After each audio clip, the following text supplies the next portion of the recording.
Hey everybody, let's build a Dyson Sphere. We know we want to. Humanity yearns for the cosmic climb, so where do we start? Welcome to Science, Technology and the Future. Today we have Canadian futurist, science writer and ethicist George Dvorsky with us. He wrote an interesting piece on how to build a Dyson Sphere in 5 easy steps. So we're here to discuss the hows, whats, whens and wheres of doing so. George Dvorsky has appeared many times on our show since 2012 discussing journalism, human enhancement, the singularity, the Turing test, and the AlphaGo phenomenon. He is a contributing editor at Gizomodo and IO9, the chairman of the board at the Institute for Ethics and Emerging Technologies, and is one of the directors for the Rights of Non-Human Persons program. Hey, Enjoy. thank you so much. Sadly, we're here to discuss the passing of an iconic figure, but it certainly will give us a good opportunity to delve into some of the issues that he raised over the course of his illustrious career and at times a controversial career. And yeah, we'll dive in and explore some of these pretty exciting concepts. So the way that I was really introduced to the idea of Freeman Dyson was actually through Dyson Spheres, my interest in large galactic megascale structures. First of all, what is a Dyson Sphere and why would we want to build one? Yeah, the whole thing got started for Dyson back in the late 50s. I think he penned this just a two-page essay where he just kind of got thinking that eventually like a super sophisticated, super powerful technological civilization, they're going to need a lot more energy than what could possibly be provided on their home planet. So he conjectured about these hypothetical megastructures, which are basically a massive array of solar panels that will completely envelop the sun and extract virtually all the energy that's output from the star. And I think he had originally envisioned it as a whole fleet of satellites, like a spacecraft in orbit around the sun, but at a tremendous I would think like hundreds of kilometers of density, so they would not intersect and smash into each other. But effectively, it would kind of from a distant observer, there'd be so many working in concert that it would effectively like be this swarm of spacecraft, or really what are solar panels in orbit, like I said, around the sun, extracting that energy. And that energy could therefore be used to power the civilization, and they could continue to advance and develop as an advanced civilization. And he also got thinking, well, if this is a possibility for extraterrestrials, well, two things come from that. One, he said, well, it therefore represents a way for us to potentially detect the signs of extraterrestrial civilization. So that thus becomes a kind of techno signature. And Indeed. this giant shield that kind of envelops the sun is going to be absorbing a tremendous amount of heat, and will then be giving off a certain amount of heat radiation. So he said that, and others have since speculated that we should be able to detect this infrared signature at specific bands from Earth, but that'll depend on the materials that are used and the amount of heat that still is able to be dissipated from the structure. And yeah, I mean, and then the second issue that this raises is that, well, hey, that means that's something that we might do in the future as well. So this is not something exclusive for extraterrestrials. It's something that future humans might want to build as well. And I like I hope so, mentioned, George. yeah, I mean, it's pretty exciting as an idea. I think it's a no-brainer. It's funny because I'm such a huge advocate of solar power as a renewable. Yeah, I like wind, of course, and other Me means too. of renewables. But oh my God, like for me, like solar is a no-brainer. And I have this envision like from Transformers, like Cybertron. But instead of kind of creating Cybertron, why don't we just convert Earth into this gigantic solar, like basically a gigantic orb that's plastered in solar arrays, right? I mean, I exaggerate, but the point is that we are absolutely squandering so much real estate on this planet that should be extracting solar, solar energy that's otherwise going to waste. Of course, we don't want to destroy forests and things like that. Obviously, plant life and other life need the sun. Well, there's a lot of deserts, isn't there? And Yeah, also there's a lot of rooftops. I mean, those two things right there. I mean, we could just exploit those resources in terms of real estate.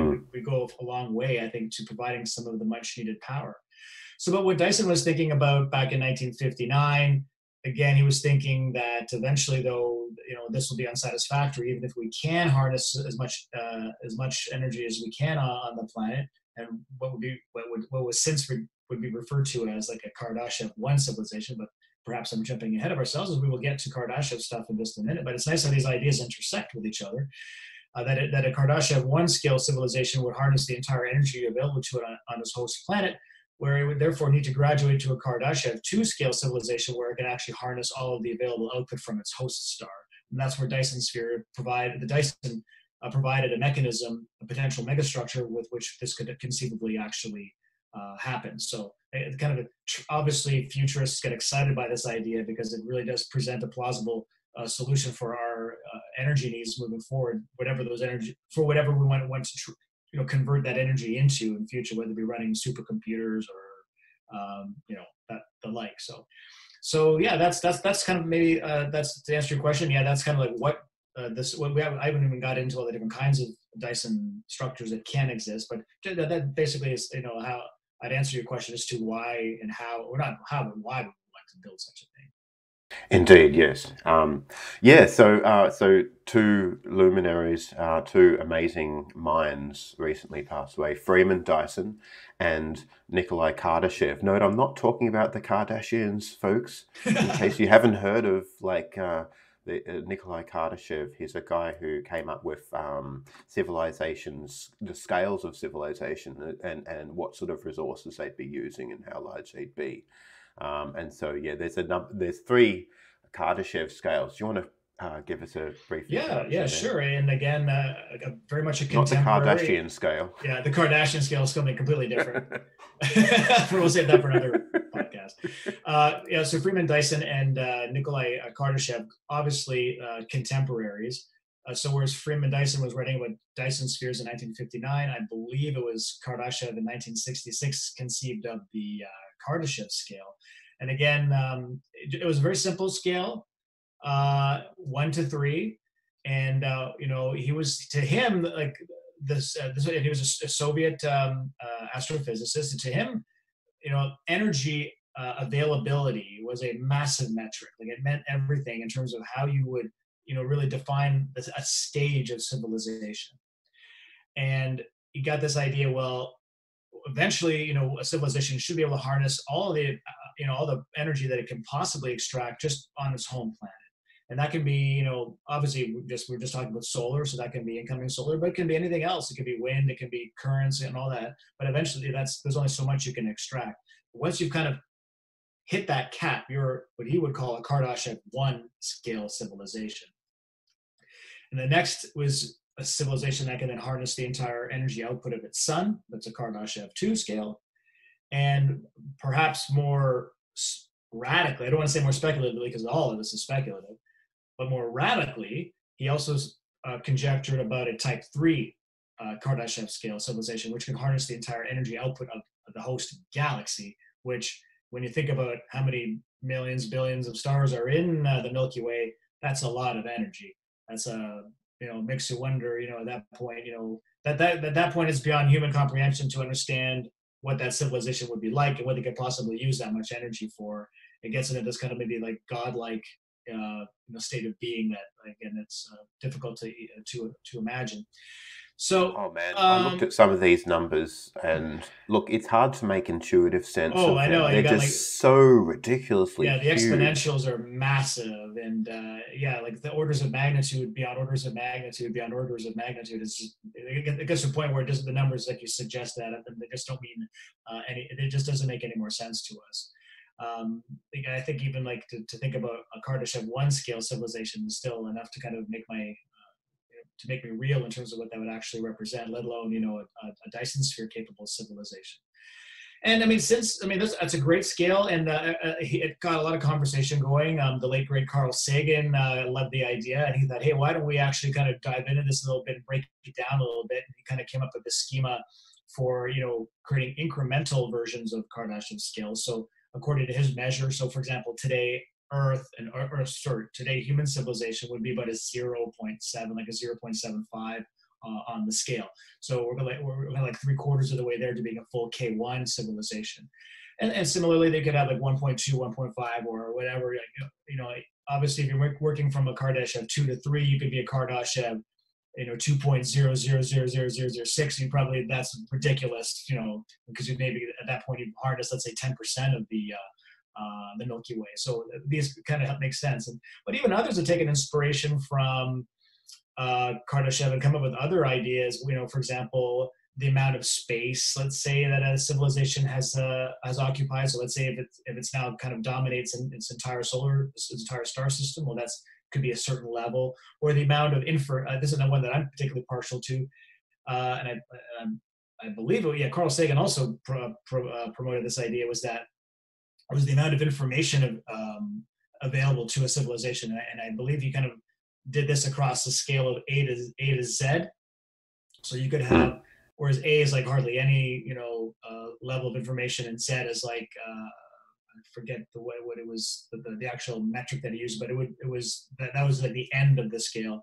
So I believe he said that we were like at an H level. So we're like a Kardashev. So we're like at a 0.75 H type civilization right now, in terms of like not the energy that we have available to ourselves and the amount of information processing that we're capable of engaging in. And I think that those two things there are very potent measures, of where you're at. Of course, it doesn't measure things like, gross domestic product. It doesn't measure things like, social well-being and health factors. There's so many different ways I think you could still drill down and come up with different ways of describing like the technological or social or political or whatever aspect is important to you in terms of the development of a civilization, whether it be ourselves or whether it be an extraterrestrial level civilization. And I think we'll always be biased by what we think is a good metric of progress. So who knows, maybe in 100 years from now, we'll have a completely different sense as to what the direction and the developmental trajectory that we would deem desirable for an advancing civilization such as our own.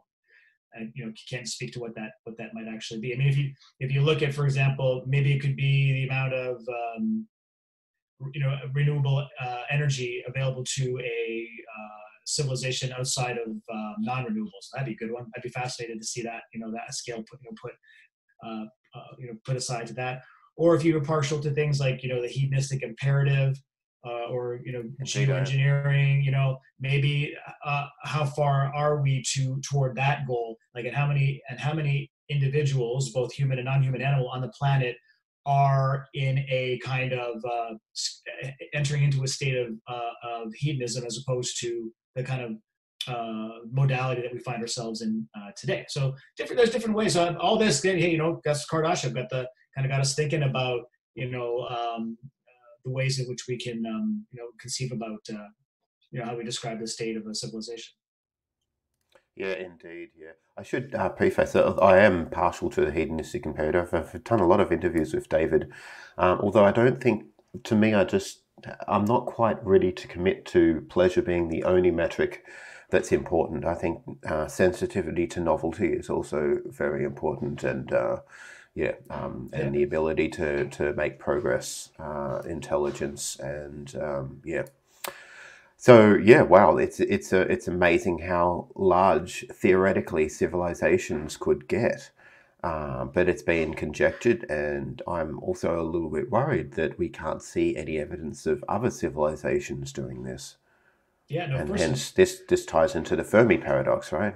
The Drake equation. Absolutely. I mean, first and foremost, we can almost write off Kardashev 3 as a possibility, because our astronomical observations seem to be in violation of that idea. We look up into the sky and we see no evidence of galaxies that have been completely re-engineered or in a way somehow obscured by this massive use of like Dysonian type megastructures. And there have been this is actually not something I'm not just idly saying this to you. There actually have been specific astronomical observations looking for these sorts of signatures coming from other galaxies. And obviously these studies aren't the be all and end all. Maybe other ways of searching for these cloaked galaxies that are out there, but we have yet to kind of see such a thing. So right off the bat, it's like, oh, I don't know. I mean,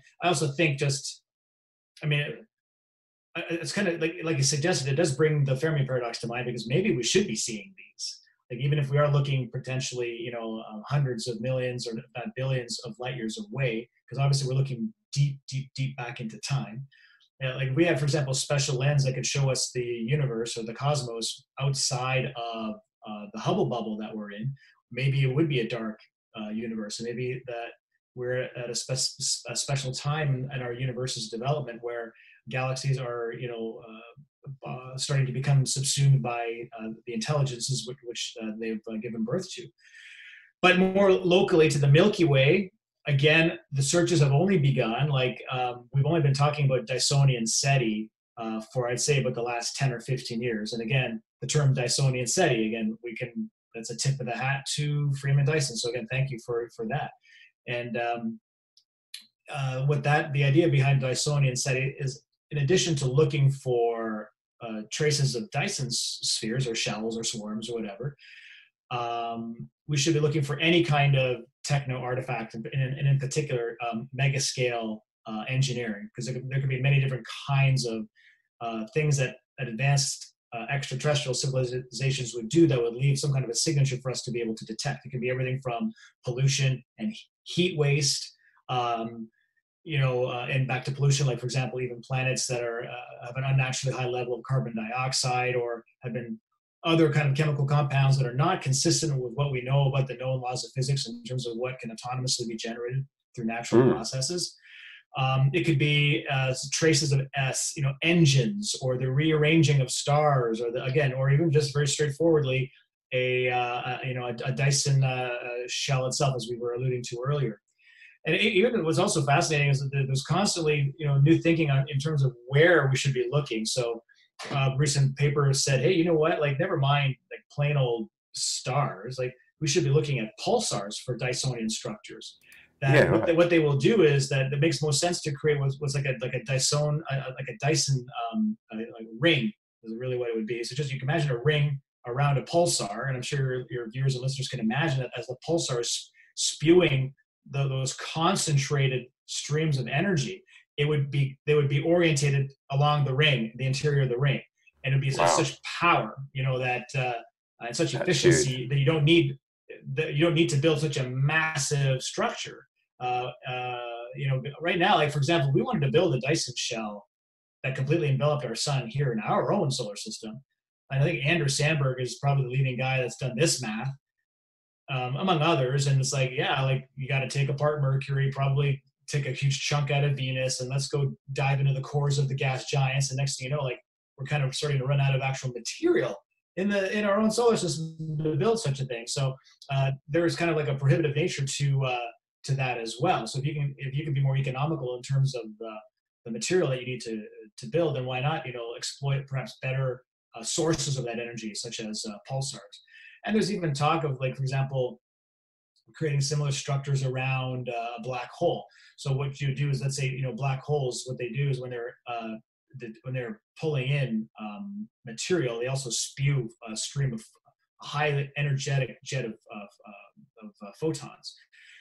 So what you can do is likewise set up a massive arrays, energy extracting arrays at the exit point there, where the jet is streaming out.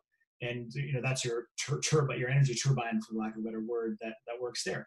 Or we could, like, deliberately shove a star or several stars into a black hole to even facilitate this process and create even more output for us. So maybe it's not so much a passive thing in terms of just capturing our star, as it is going out there and finding better places to exploit. But now at this point, really what we're talking about is we're now escalating down that Kardashev scale. We're now definitely, I would say, you got to start at a K2, and then, I don't think you go from K1 to having, a pulsar capable Dyson shell. I think you graduate towards, to those, means of capability.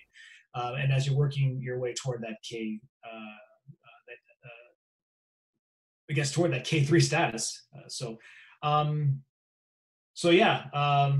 I forgot even what the initial question was, Adam. You have to remind me what we Well, were you know talking what? about. I'm just wondering, like, I guess we spoke about like what it means to not see any evidence of galactic Right. megastructures or expansion of civilizations out there, and we started to speak about the Fermi Paradox and Drake equation I brought up, and Robin Hanson brought up the great filter argument, and he described that we should be concerned if there aren't any galactic spanning civilizations out there because it decreases the likelihood that we will be able to reach that sort of status ourselves, that will likely go extinct.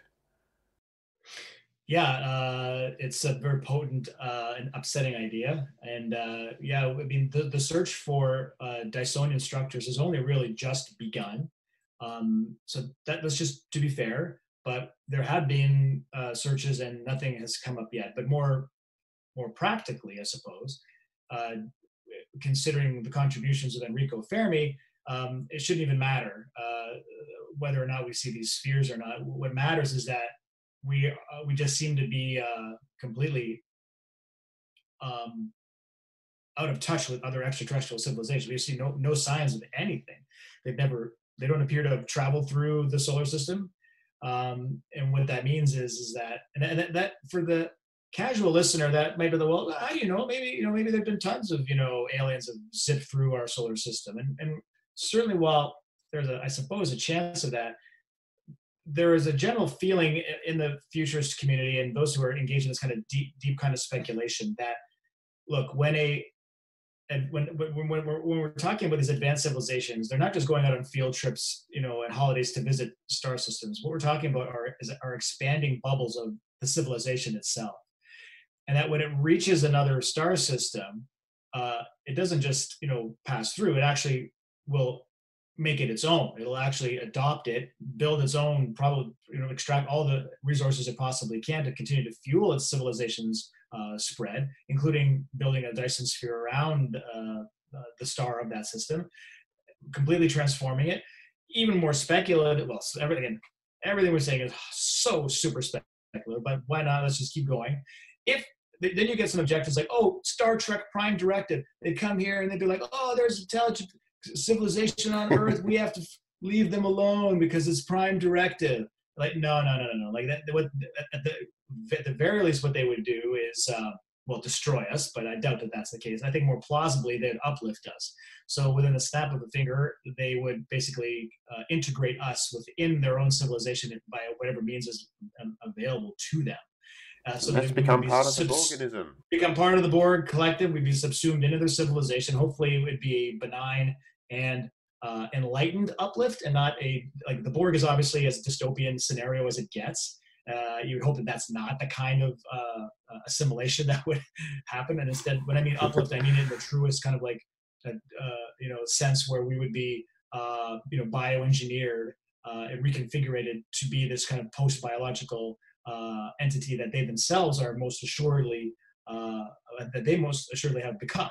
Again, I'm not imagining green aliens visiting us. I'm imagining machine minds, digital beings passing through here, transforming the galaxy as they expand out through the Milky Way. So yes, so step back a bit. So yes, it does not appear that we have been visited by extraterrestrial civilizations. Why? Because everything looks pretty peaceful, natural. As it currently, we're an untouched solar system. So, and as far as we can tell, as we look out into the galaxy, it looks like all of the other star systems in our galaxy are the same way. Although it's we have yet to see any sign of something that's undeniably, inalienably artificial in nature. Everything this does appear to be out there. We look out in space. These are all natural processes. Everything fits in nice and cozily, within the laws of physics as we know it. So there's no reason for us to believe that we're looking into, a highly technified galaxy. So that's kind of essentially. That's maybe taking what Fermi said a little too far. All his observation was like, oh my God, like we should have definitely seen somebody by now. What's potent about the Fermi Paradox is he basically eliminated time as a factor. Because a common argument is like, oh, there hasn't been enough time for civilizations to occupy the entire galaxy. And that's fundamentally wrong. There has been more than enough time. Our galaxy is really, really old, and it's been able to host biological life for a very long time, long enough such that this galaxy should have been colonized, not just once but multiple times. Yet it hasn't happened, and that's kind of alarming. And that's what Robin Hanson has said. Well, maybe it's because Yeah. it doesn't happen. That there is this kind of great filter in effect where that no civilization can and there's a certain developmental stage that nobody can get past, and it might be self-destruction of some sort. It could be, let's say, a complete technological hurdle. It could even go, for example, it could even go back in time to the rise of from single-cell life to multicellular life. If that's the case, that's actually amazing news. That's the best news I could possibly share with anybody today, because it means we've actually passed the great filter and that we're freaks. We shouldn't actually even be here. And we might even be the only civilization in the entire universe, or certainly in the galaxy, that somehow we leaked through this filter where no other planet that was even possible. So in other words, we don't know if the filter is behind us or if it's still ahead of us. Personally, I'm inclined to think that it's ahead of us, that we're heading toward our inevitable doom, and that there's something that will prevent us from building Dyson spheres and becoming Kardashev, 2.4 civilizations and so on, which is a kind of a depressing thought, but unfortunately that's potentially where the evidence is leading us in terms of trying to understand our future. There are other possibilities, of course. Well, this is quite alarming, but it's also a great motivation to be extra careful and to do whatever we can to increase the likelihood of becoming aware of a potential filter should we be stepping right into one, and mitigate the likelihood that that'll wipe us out. Like all filters, something gets through. Like a great filter is considered like to be many, like Robin Hanson described it as a whole like range of things, but like steps going up a staircase. Now some life doesn't make it beyond the first step. Some life makes it beyond the second and third and fourth. Maybe we're on the 16th, and there's a 17th, 18th, Right. 19th, and 20th before we reach a technologically Yeah. mature civilization. Yeah. So hopefully they don't like squash us out Yeah. of existence before we do that, right? Yeah, it's an interesting thought, and there's no shortage of threats in our future. I mean, we could go on and on about artificial superintelligence. We could talk about molecular nanotechnology. We can talk about deliberately engineered viruses, and on and on and on. Not to mention the nuclear threat, which remains an apocalyptic risk. So Absolutely. there's still that, and like I said, things that we could probably invent that we don't even know are possible. But there's also another thing to consider is that maybe there are modalities of existence that advanced life, kind of escapes into, that doesn't involve, this kind of, colonization wave that we've been talking about.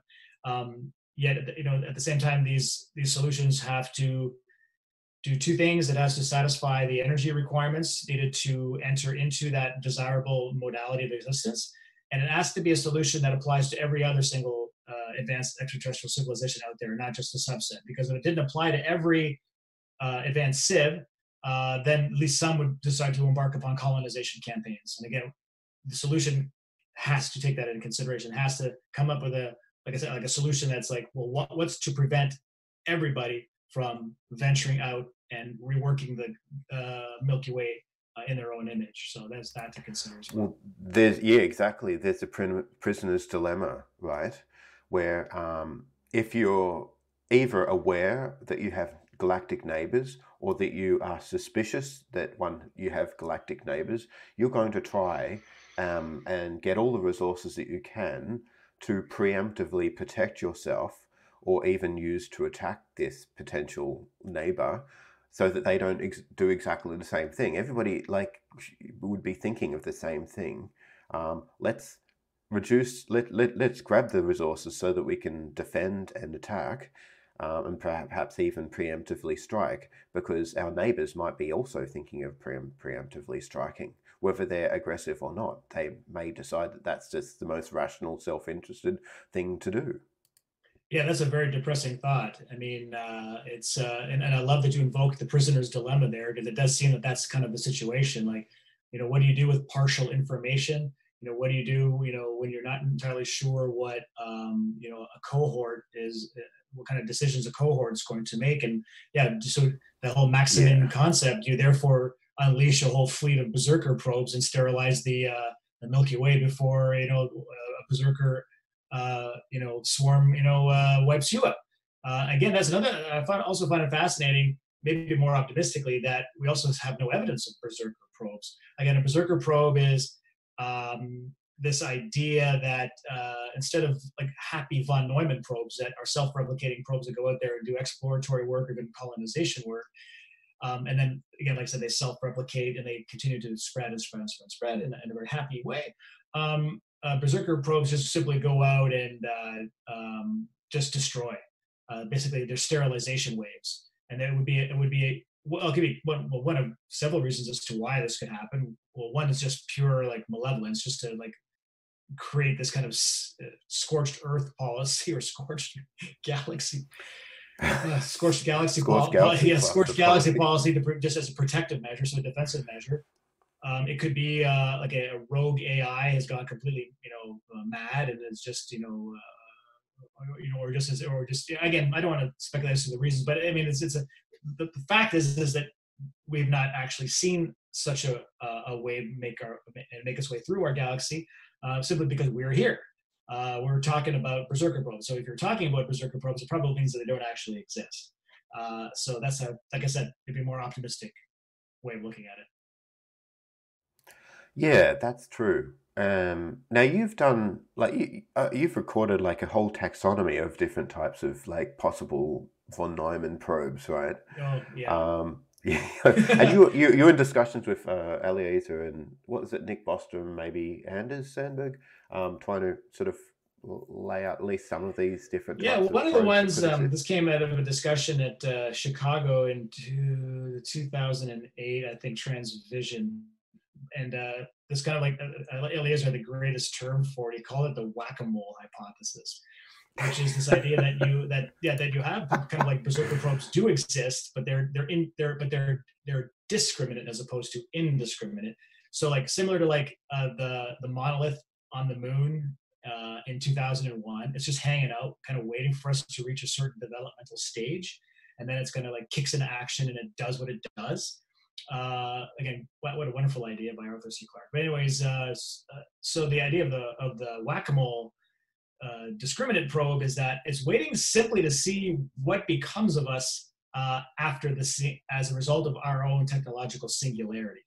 That one of the big things that Yudkowsky talks about is that there isn't necessarily just one kind of artificial superintelligence that can emerge, that there's a whole family of different types that can come out of a technological singularity. We just don't know what kind we're going to produce, and nor do the aliens know what kind we're going to produce, whether it's a happy version or a sad version. So let's say it's hanging out there and we can't detect it.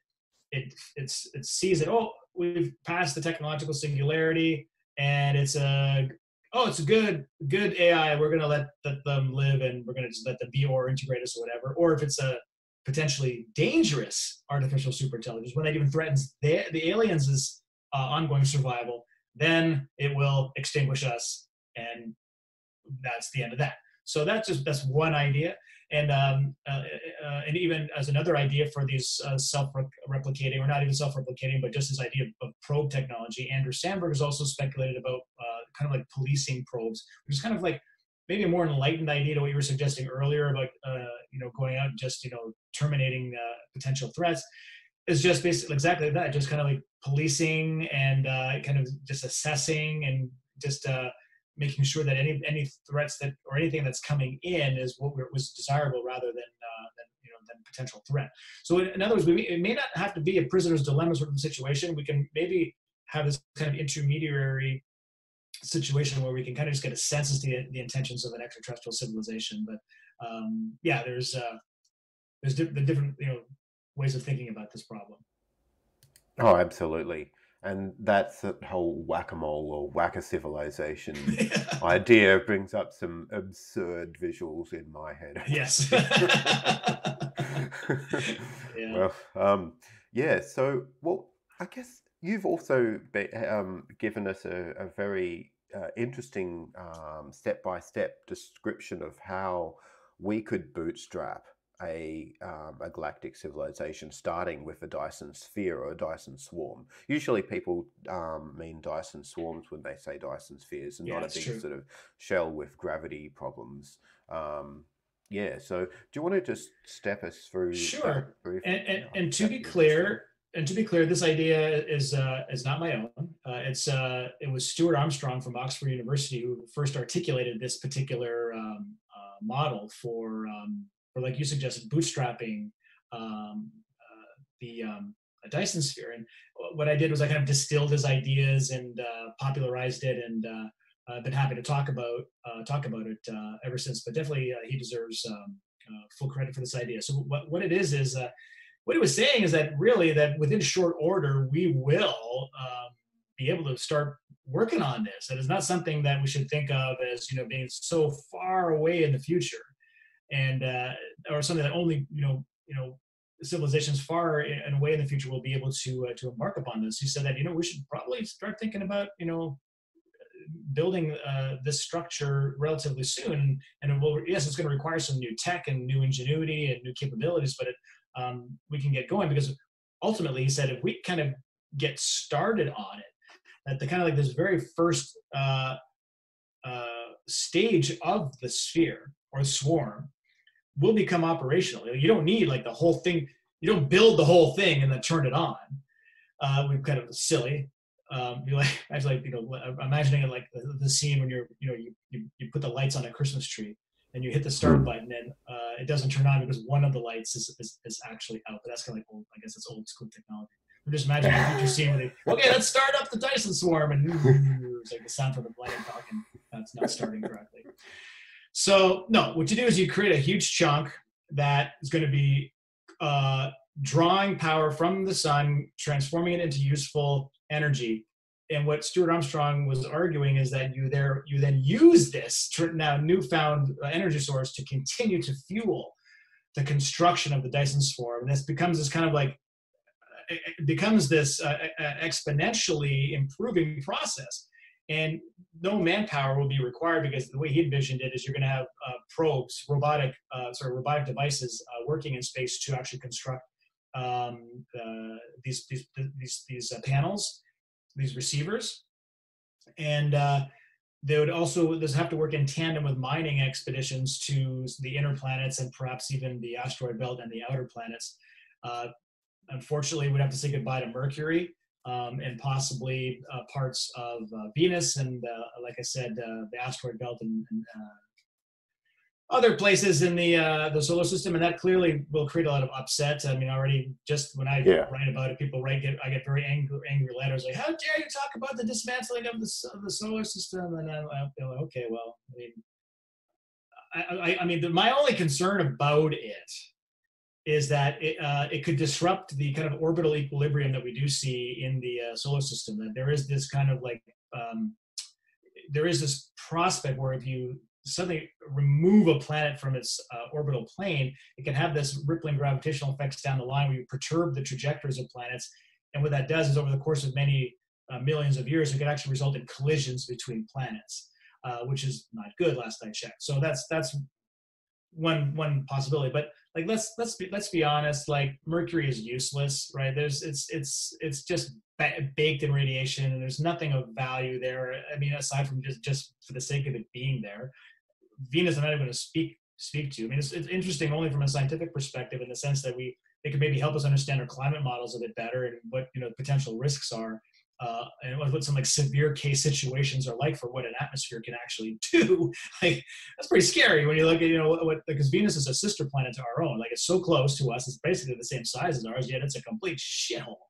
And what happened? Like what's the difference between us and them? So yeah, before we dismantle Venus, I would like us to know how it came to be, And actually, excitingly, NASA is actually considering a couple of missions finally. I think one of the most, even though it's our closest celestial neighbor, it's one of the most neglected planets in the solar system. Yet it should be, I think, a high priority that we understand it a little better. Obviously, all the focus is on Mars because it has this historical potential for habitability. It certainly doesn't have that anymore.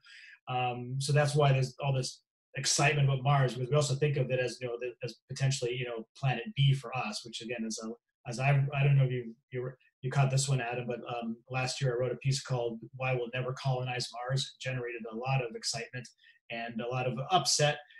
And I basically argued that Mars is not what you think it is, and all these ideas of like how great it's going to be to live on Mars and colonize it and terraform it and all that is a bit of a pipe dream and is complete, you know, completely neglects, you know, the hardships and the realities of doing so.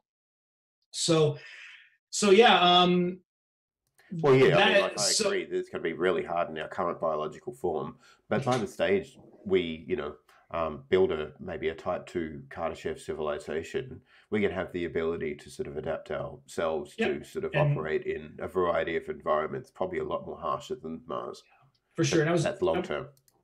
I was a bit cheeky in my headline there when I said humans will never colonize Mars, because it was my excuse to say, yeah, but post-humans can colonize Mars. So that was kind of like where I was coming at on that one. So I definitely made at that point that, yeah, if we had modified humans, and that's a different story altogether.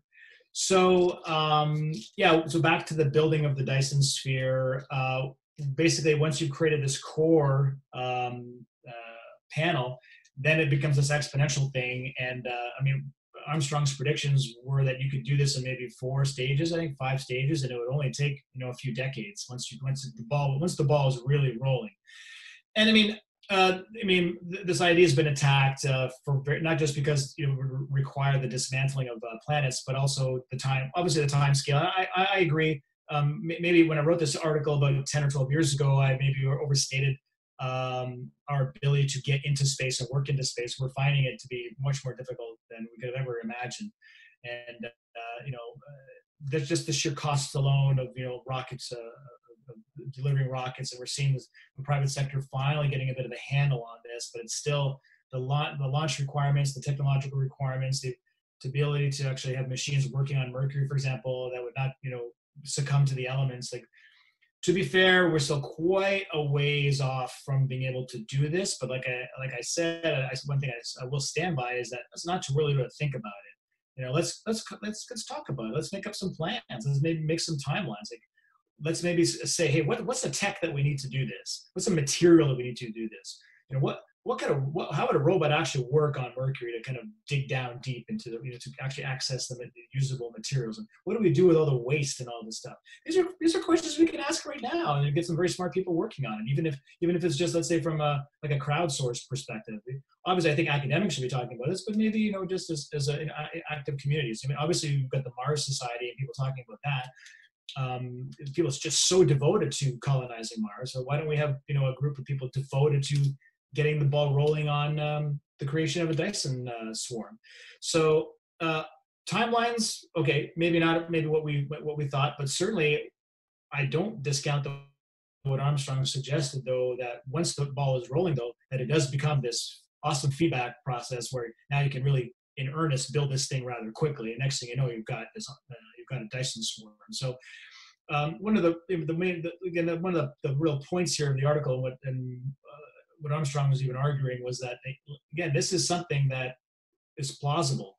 You know, this is not what Dyson was conjecturing about. Was fascinatingly, intriguingly, you know, doable.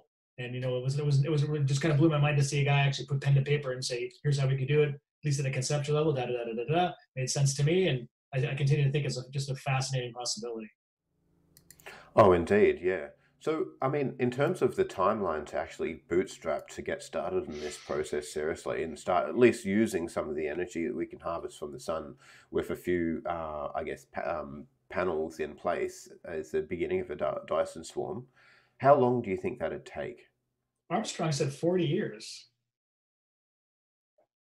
which is crazy, but that's what he said. So 40 years to get started?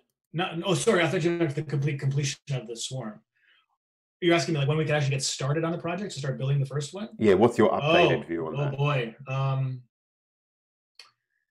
Not for a few decades. I mean, we're still at the stage where it's kind of crazy because like we're talking about like NASA's now and Congress is earnestly talking about a mission to Mars by 20 in the 2030s, for example. And the fact is that we're embarking on what are really small steps still. Like we're still not working on the moon. We don't even have an orbital moon base. We haven't even been to Mars yet. Um, you know, and we don't know some of the. Not only do we not know the technical hurdles that await, we don't know the socioeconomic hurdles that await as well. Our situation here on Earth could start to get so dire in terms of the environment that deep space exploration and work out there will have to take a back seat to the problems that need to be addressed here at home. And it's going to be increasingly difficult for governments to justify the spending taxpayer money, you know, for what could be deemed as these rather outlandish science fiction-y prospects. I'm not saying I agree with that perspective. I'm saying that will be a prevailing perspective. So it's because of these kind of realities that you have to temper these kinds of expectations. So to answer your question, maybe not, sadly, maybe not for 80 to 100 years. Yeah, that's of course, like I said, unfortunate. there are a lot of wild cards and black swans to consider between them, both ones that could continue to set us back, but even like black swans that could perhaps be good. Like let's say we kind of have this kind of like an artificial superintelligence that we can kind of understand and control. Very dubious that we could do that, but let's say that we kind of like start to offload some of these design and engineering tasks to artificial intelligence. And we find ways of, let's say, you know, becoming more economically stable and having the means, the resources with which to launch the sorts of expeditions. So if those things kind of came together, then all bets are off in terms of when we could start to embark upon this project. So that's the case, I would say, you know, after the 2050s, 2060s, reasonably. I will add though, I'm turning 50 this year.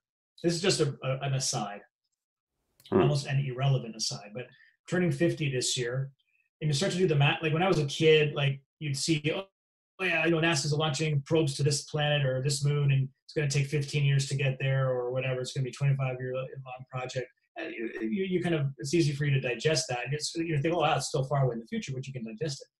But now, like for example, NASA is going to be sending a probe to Titan. It's fascinating. It's going to be actually like a drone. It'll be able to fly through the atmosphere because it actually has an atmosphere. And yeah, it's going to be it'll be landing in the mid 2030s, assuming they can get it going. And yeah, I'm going to be like, I'll be like 64, 65 years old when it happens. And radical life extension, Adam notwithstanding, in terms of what you know how our health can be prolonged in the future. I tend to be a status quo type of a person. I don't tend to assume that that's going to happen. I assume that I'll be aging normally and I'll die, a death, as per the situation today. It'd be wonderful, like to prolong my life. But it does seem that it's starting to get to a point now in my life where perhaps some of these longer scale prospects are something I'll never live to see. And eventually there's going to be some kind of a project where, if I do the math, I'll be 115 when it actually gets rolling. In other words, I probably won't be alive to see it.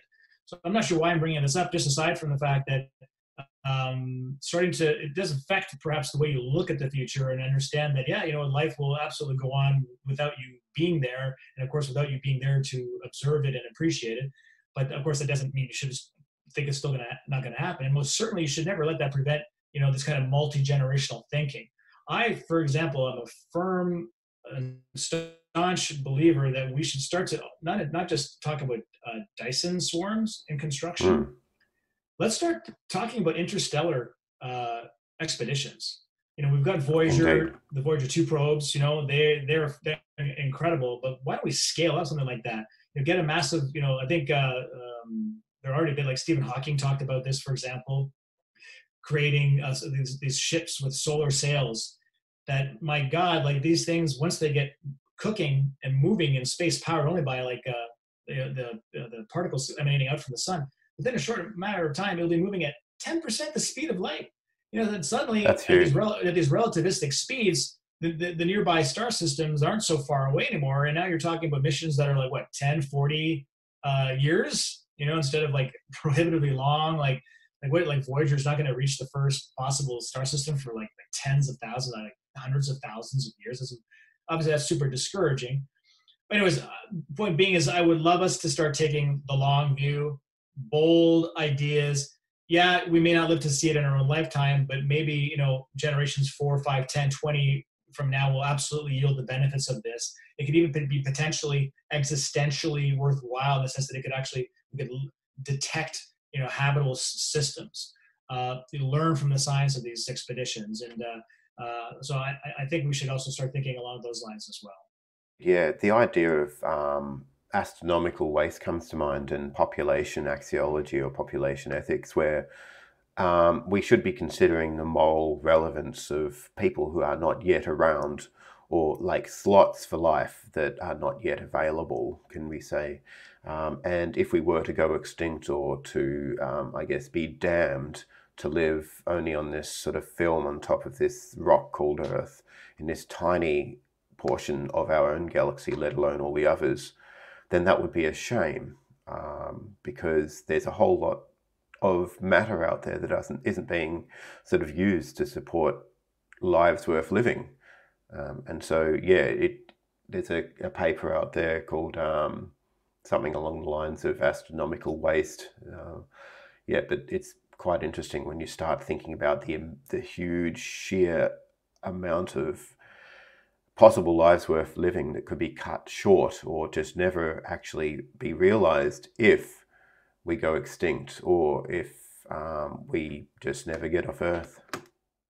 Yeah, and bringing it back full circle to Freeman Dyson, if he were here talking to us right now, he'd be absolutely on board with what we're talking about. He was absolutely a big thinker in terms of the future human trajectory, and what did he say? Or his book very famously said, "Infinite in all directions." It's such a beautiful term, but he believed it. Like he even thought that eventually we could find ways of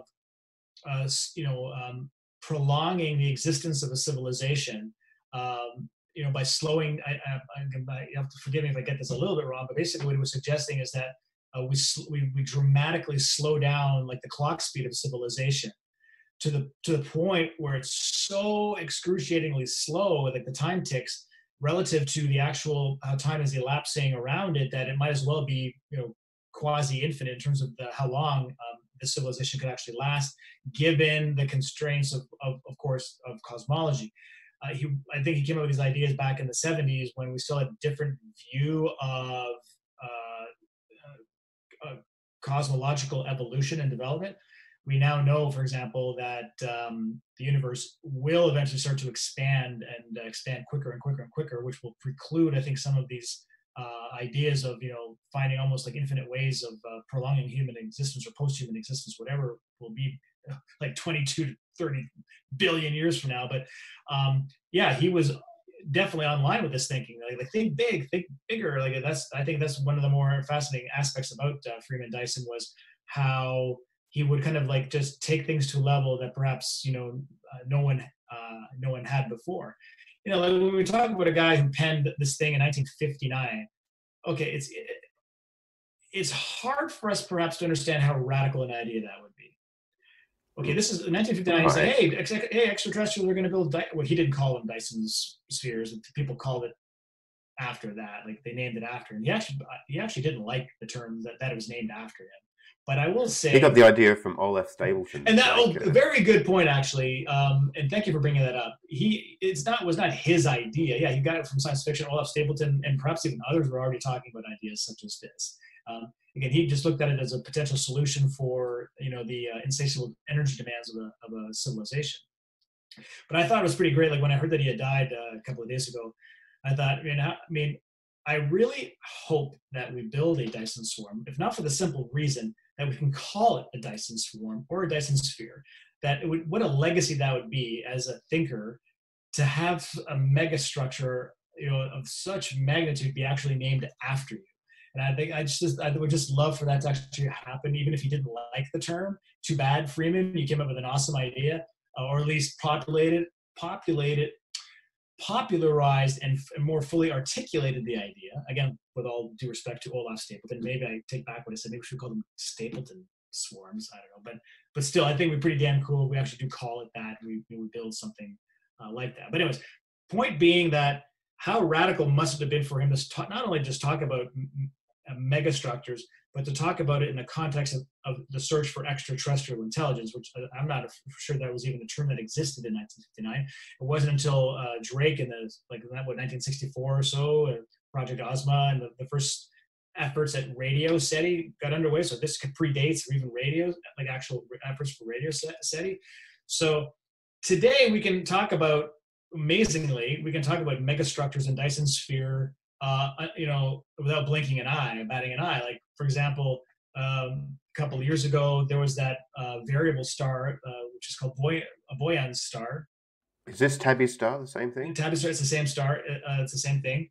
And that had this unexplainable and irregular dimming episodes, and a number of theories were posited to explain it from a natural perspective. But inevitably, it got people thinking, well, maybe this is actually evidence of, and the first data point we have of an alien megastructure.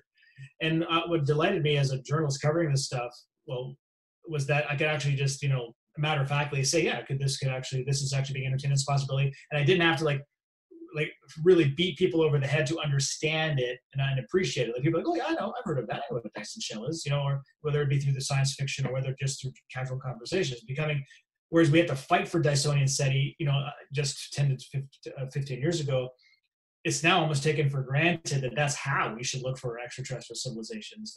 And now almost the radio SETI almost seems anachronistic. I still believe we should do it. Don't get me wrong. I still think we should listen for radio signals. But now, yeah, let's look for, like I said, other techno signatures, even laser SETIs becoming a thing and all that. So I just find it interesting that Freeman Dyson, being the free thinker that he was, just had it, just thought this is what needs to be said and thought through, and and now the legacy is what it is. I've often thought about like what other strong attractors could, I guess, motivate a civilization to expand in a way which is indetectable.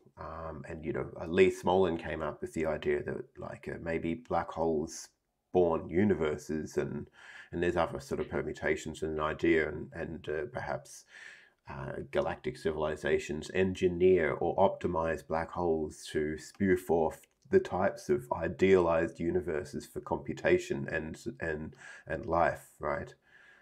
And they think that they sort of ascend or transcend in some way to a better reality, or a reality more conducive towards flourishing. I kind of hope that that's possible, and that's a good reason why we can't see other civilizations out there. But what are your thoughts on, I guess, strategies for civilizations to continue without being detected? So again, I have to work under the data that we have right now, which does suggest that advanced civilizations, should they exist, they don't become interstellar colonists. That's the assumption that I'm working under. So I'm I guess I can call me like a contact pessimist, or even like just doubt that that's kind of like within our future means. So I keep asking the question, well, why? Then what is this kind of modality that a civilization would enter into that's still deemed of value? And it just keeps coming back to this idea of this internal existence, that living within ourselves, like locally, and not branching out, like just finding means to perpetually have access to resources. It might mean star hopping or parking near a perpetual energy source of some sort, but living more modestly in that sense, and just running ancestor civilizations or hedonistic civilizations, and living out the remaining duration of the cosmos in that manner. That's kind of like the best solution that I can come up with at this point. That's still that in my opinion, does not violate the non-exclusivity issue, and at the same time answers the question as to why we've not made contact with anybody else. That maybe we're all just inherently xenophobic, and we just keep to ourselves. We enter into this happy heaven-like modality, and then post-humanity live happily ever after the end. So I'm not suggesting for a second that that's what will happen or that's the greatest solution to this, but it's certainly one that occupies some of my thought in terms of what's the solution here, what's actually going to happen. What's a non-exclusivity issue? It means that it has to be a solution that every single extraterrestrial civilization will independently enter into, and that there can't be any outliers. Because if there were outliers, then we would have made contact with them by now. They would have made their presence known. That's, again, working under those kinds of constraints, I suppose, in terms of when you kind of make these sorts of extrapolations. I guess Freeman Dyson did have some controversial opinions and views. And one of them was that he was sort of critical of climate change models, or that whether climate change would have a serious impact on global health and viability. Yeah, he kind of alienated a lot of people toward the end of his life, and yeah, he was not kind of on board the whole climate justice bandwagon, and quite the opposite. And he said himself that to be a good scientist kind of like means you have to be subversive. I don't think he ever liked. I think the more popular an idea became, I think the less inclined he was to latch on to it. Kind of was looking for ways to kind of chip away at it. And climate change was certainly one of those targets. And yeah, he kind of thought that scientists were, well, I think he was a bit of a climate change skeptic, first of all.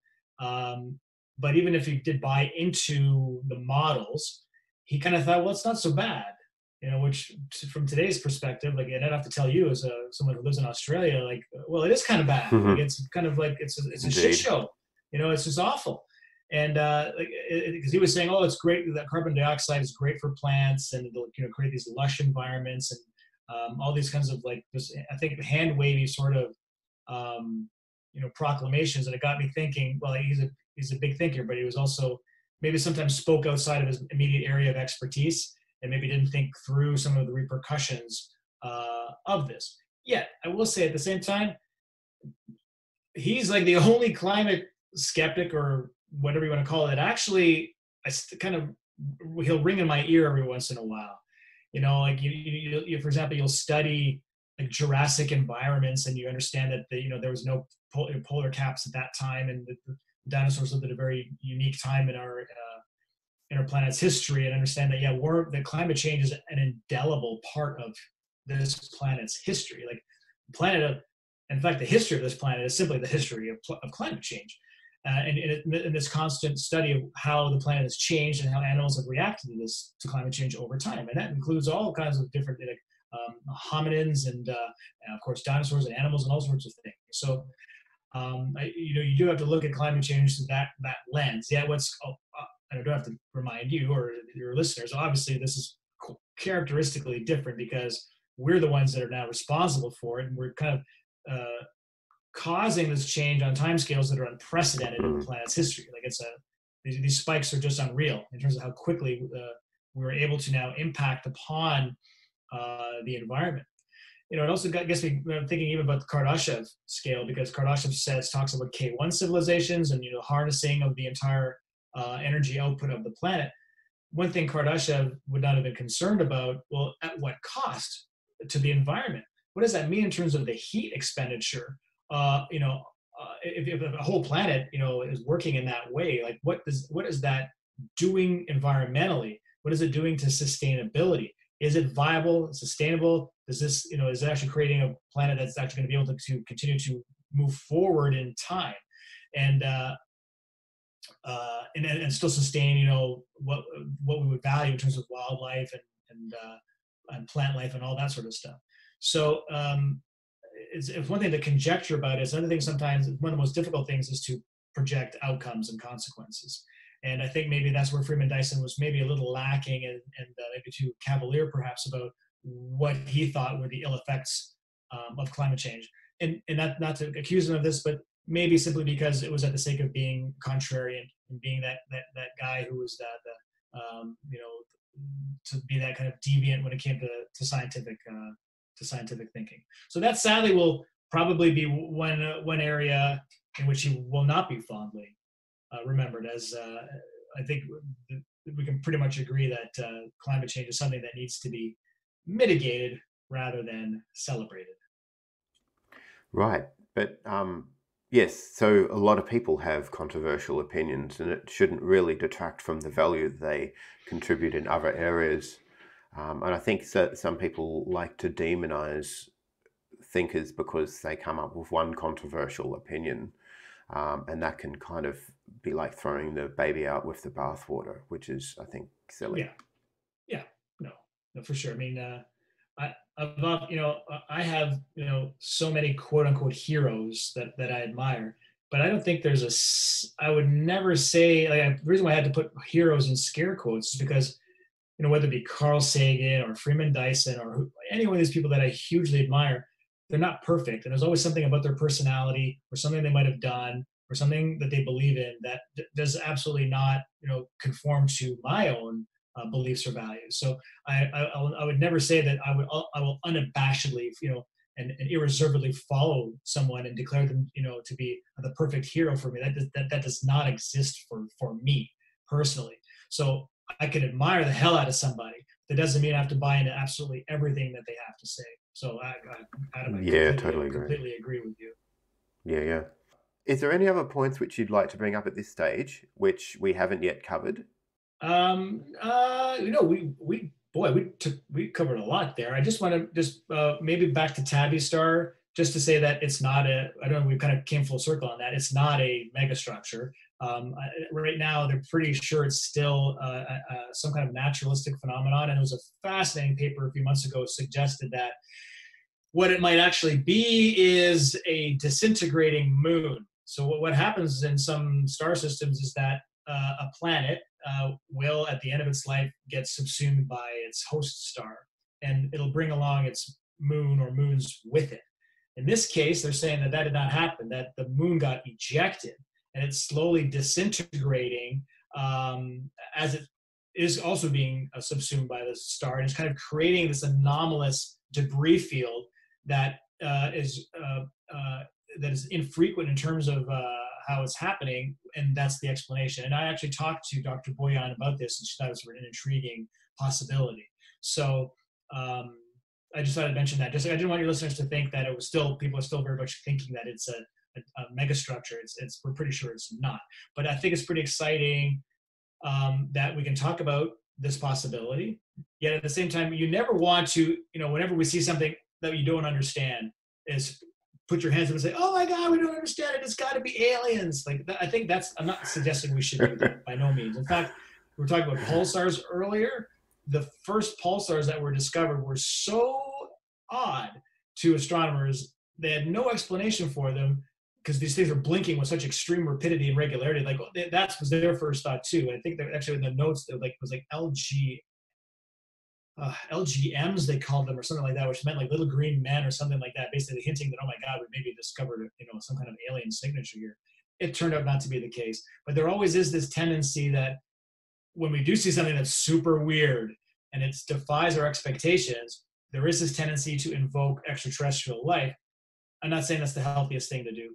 It should be this kind of like last resort, if you will, kind of like that, like the anecdote at the end of an anecdote to say, after we've exhausted all these possibilities, A through F, let's just maybe keep an open mind that it kind of maybe is consistent with what we think a technosignature could look like, etc., etc., etc. So that's all I want to say about Tabby Star at this point in time. Awesome. Well, I guess if you'd like to conclude, if you were to meet somebody who was thinking about donating their large fortune towards some form of exploratory research, what would it be, and how would you convince them to do something that you value that maybe relates to our discussion today? Wow, that's a heck of a question. I never not really given so much thought to that. Like I will say, and this might be an answer that it's kind of like unsexy, relative to the discussion, or even irrelevant to the discussion we just had. But I admire, for example, the Bill and Melinda Gates Foundation for what they've done in terms of being smart about where they spend their money, and in particular as to what they deem to be areas that are most in need. And for example, a big thing for them is the neglected tropical diseases. And obviously, you know, with COVID-19 being what it is right now, that's not a neglected tropical disease, obviously, but it just shows that we're still victimized by microorganisms, like in a way like that's just unreal. You know, we like to think that we have a handle on nature. You know, we're not preyed upon by lions anymore, you know, or wolves. But we're most certainly preyed upon by other kinds of animals, and they're microscopic in size. And whether it be malaria, you know, Zika virus, you know, the common flu and the cold, and now the COVID-19 disease. It's I think that we need to continue to spend our money and our resources on those kinds of threats, because at the end of the day and at the end of the year, when you look at the you know, the actuarial tables, those are the things that are killing us. You know, at a horrific scale. You know, that's what's killing us en masse, and we need to get a handle on that. And similarly, I would include bacteria and bacterial infections in that body of thinking. And we're heading toward the so-called, you know, antibiotic apocalypse, where our antibiotics looks like they're increasingly becoming ineffective, and we're starting to talk about, you know, super viruses that are, you know, super immune to standard cocktails of antibiotics. So these are the kinds of things that scare the crap out of me, and Me too. and it should scare your listeners as well. And so yeah, that's you know, I think that people with horrendous amounts of money should probably spend it to alleviate those kinds of blights. So that's how I will answer that. Well, George, it's been an amazing, mind-blowing discussion. I love talking about these topics, and I really appreciate the Same time here. That was fun. to talk to with you. So yeah, thanks heaps, and I look forward You're to very chatting with welcome. you again in the future. Absolutely. Me too.